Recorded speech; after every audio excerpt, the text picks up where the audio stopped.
Hey everyone, Pugs here with 2 new reviews for y'all. Today I'm covering The Thing and Hocus Pocus. It seems like this is going to be an exercise in how positive I can be when reviewing 2 episodes I don't like back to back. Yeah, no point in keeping this a secret from y'all. I don't like these episodes. Never have. And probably never will. And now y'all will know why.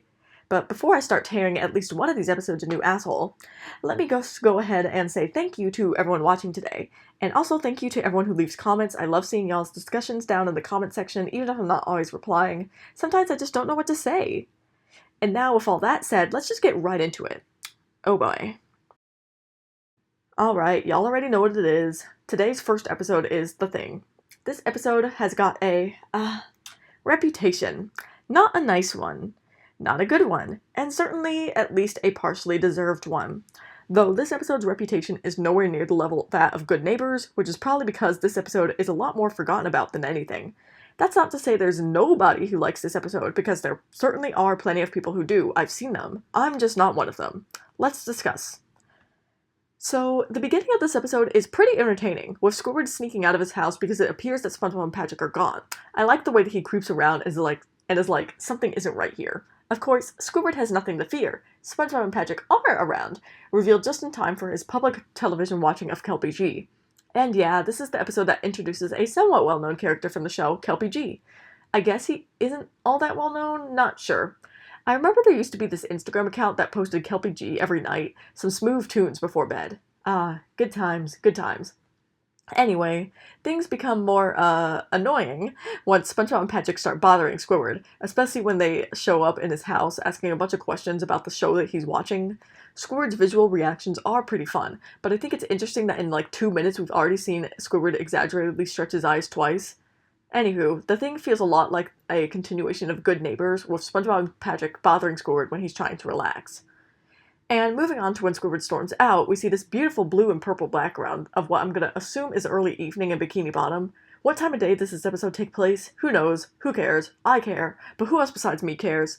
Yeah, that's what I thought. Anyway, this is where things start taking a bad turn for most watching this episode. Squidward manages to get covered in cement, and then a bunch of other unpleasant stuff that I don't feel like detailing happens to him, which then lands him in jellyfish fields looking completely unrecognizable. I wonder what happens next. I liked the cut to Squidward's inner thoughts after 5 days of wandering, but of course, once he learns he's in jellyfish fields, things get real bad for him as SpongeBob and Patrick find him immediately, of course not recognizing that he's Squidward. And of course, Squidward can't talk either! Low-key, this episode is kind of horrifying for Squidward when you think about it, and not in a good way since the episode doesn't do anything with that horror just like Squid's visit does. Okay, so my issue at this point in the thing is that I'm bored, as hell. This shit is like super dull. So far, there's been hardly any good jokes, and during this whole scene where SpongeBob and Patrick discover Smelly, I'm just waiting to be entertained. Patrick's little bit where he's yelling at the monster is not as funny as it was probably meant to be. Actually, it's not funny at all. And then the muffled sounds coming from Squidward doesn't help with the unpleasantness that I'm starting to feel by this point in the episode. SpongeBob and Patrick bring Smelly to SpongeBob's house, and we're then treated to a few more jokes that aren't funny to me, and then Gary, my king, attacks Squidward. I'll be honest, that did get a little chuckle out of me, at least until I started feeling pretty bad for Squidward again. Cause see, I don't mind Squidward going through a bunch of unpleasant situations, as I've said before. But I do mind when he can do absolutely nothing about it, not even comment about it, like in this episode. He's quite literally completely immobilized down to his mouth movements, and I think that because of this, the best episode to compare the thing to is Jellyfishing. See, the difference between these 2 episodes, despite Squidward being similarly immobilized and unintelligible in both, is that in Jellyfishing, Squidward brought most of his pain on himself, whereas here, we're literally just watching someone get brutalized and hurt with no way of stopping it because it's not his fault at all. And yes, that means that, and I can't believe I'm saying this, but for once, I'm actually agreeing with the people who say Squidward torture porn. God, why me? Okay, listen. I still can't stand that term, and I think it's invalid for the most part. However, for this episode, yeah, I can agree that it for sure applies. Because the entire episode is built around hurting Squidward. That's it. We can't even get the typical comedy we'd get with that because, again, Squidward is immobile and unintelligible, so we can't even act as the straight man here.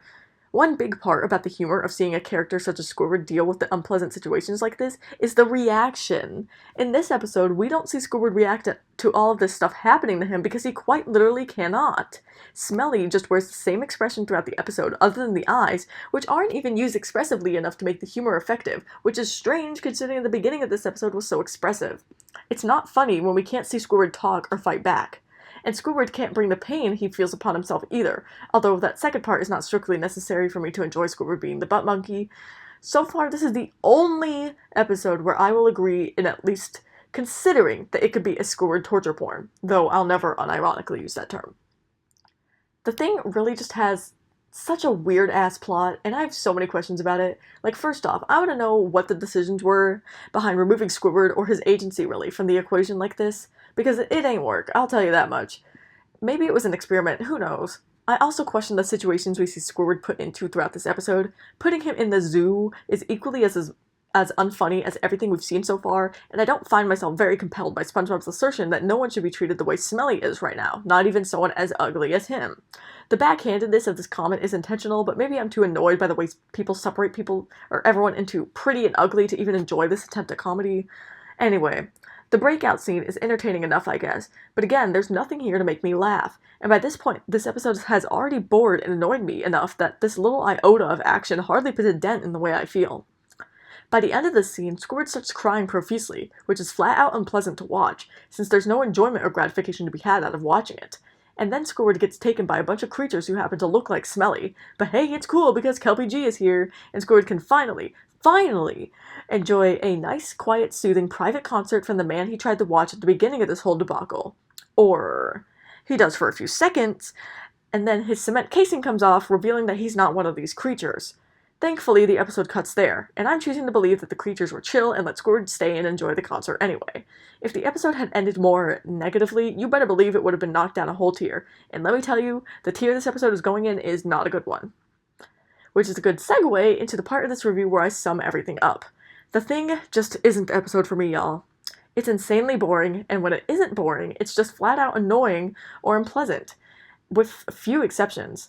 Pretty much the only good jokes of this episode are in the beginning, so there really isn't many nice things I can say for everything past the first few minutes, and that is exactly why I dislike this episode more than Good Neighbors, because at least that episode had some funny moments in there, and Squidward got some gratification in part of the episode, even if that was ripped away by the ending. This episode is just a slog to get through. It's not the worst episode of the show, but it is generally unpleasant with pretty much no redeeming qualities, meaning that it can't even reach my barely tolerable tier. That's why I'm forced to make this episode the first of its kind a bad tier episode, where it comes in with a score of 3.8 out of 10. Following up our very first bad tier episode of the show, we have Hocus Pocus, which is an unremarkable and forgettable episode in its own right. Not as bad as The Thing, but certainly not a good episode. To be honest, the only reason I remember this episode, looking beyond the part of my brain dedicated entirely to SpongeBob SquarePants, metaphorically of course, is because of the whole Squidward turning into ice cream thing. That's a pretty out there plot thread, and as it turns out, it's also the majority of this episode, so I guess that works out nicely then. Alright. Let me just come right out the gate and say that the issue with Hocus Pocus is that it's boring as fuck. I'd say pardon my French, but y'all know I curse in these videos, so I don't really care. And hey, it gets those kitty sensors off my back. Anyway, so the beginning of this episode is perfectly fine. Sure, nothing very funny, but I did like the bit with SpongeBob and the popcorn, and the extreme amount of popcorn was visually interesting, so this episode does a decent job at pulling me in during these first crucial seconds. And my boy Gary was in there, so y'all already know I was a fan of that. I also think that the fact that there's a show called Bikini Bottom Car Wash is interesting and a nice little bit of world building. Y'all know I love my world building. However, it's after this that things start getting bland. The commercial is just fine. I did like the platitudinous bit. The show really has such an extensive vocabulary, and the mailbox part was a nice little visual gag. See, here's how you know this episode is dull and had so little zest put into it. Okay. Do you see this shit on the screen right now? Yeah, this 4 to 6 weeks later time card is literally like the worst time card I've ever seen in this show. Straight up. It looks half-assed. Definitely the worst at this point, but I can't think of any bad ones after this. So it could definitely be one of the worst in the show, if not the worst. Like, just look at this thing. Where's the effort? Where's the visual interest? And that's just what this episode feels like. Low effort, low interest. SpongeBob getting the magic kit is done with legitimately no zeal, no appeal. His banter with Squidward can hardly be called that because there's no cleverness, no wit, no energy. It's just boring. For an episode about magic, it's surely missing it in the writing. I did like that face Squidward made when he's forced to take part of SpongeBob's magic activities, but I feel as tired as Squidward at this point, and we're only a couple minutes into this episode. That's not good. Now, we do get a bit of energy out of this episode once Squidward just, gets the heck out of Dodge. I liked his desperation to get out of there, and then later with Tom and his son, it's such a funny moment. The real plot of Hocus Pocus finally gets a move on when SpongeBob believes that he's turned Squidward into ice cream, and it's boring. It's still boring. God, it's still so fucking boring! I'm sorry, I don't like being mean, but I gotta sometimes. SpongeBob trying to change Squidward back is painfully uninteresting, and then the montage of SpongeBob spending time with Ice Cream Squidward, yawn! After this, the inevitable happens with the ice cream beginning to melt, and SpongeBob panicking and running it straight to the freezer. Y'all know I love my dramatics, but even this feels uninspired. Thankfully, Patrick enters the episode at this point, and things start looking up for Hocus Pocus. The part where he starts to lick the Squidward ice cream is preceded by a bit of a boring interaction, but once we get to the licking, we finally see some energized and actually entertaining dramatics on the part of SpongeBob. I don't know what took so long, but I'm glad we're finally here. Honestly, this scene feels like a not frustrating version of the scene in Wet Painters with the vending machine. Now, of course, in every other aspect, that episode is superior, but I still think this is an apt comparison. I especially liked when SpongeBob starts freaking out for real. Like, this is exactly what I've been waiting for. From here, SpongeBob and Patrick seek out Mr. Magic, which is probably what SpongeBob should have done in the first place, but I don't really have an issue with SpongeBob making a dumb decision like that. But anyway, this scene looks like it's going to be interesting and entertaining, till it isn't.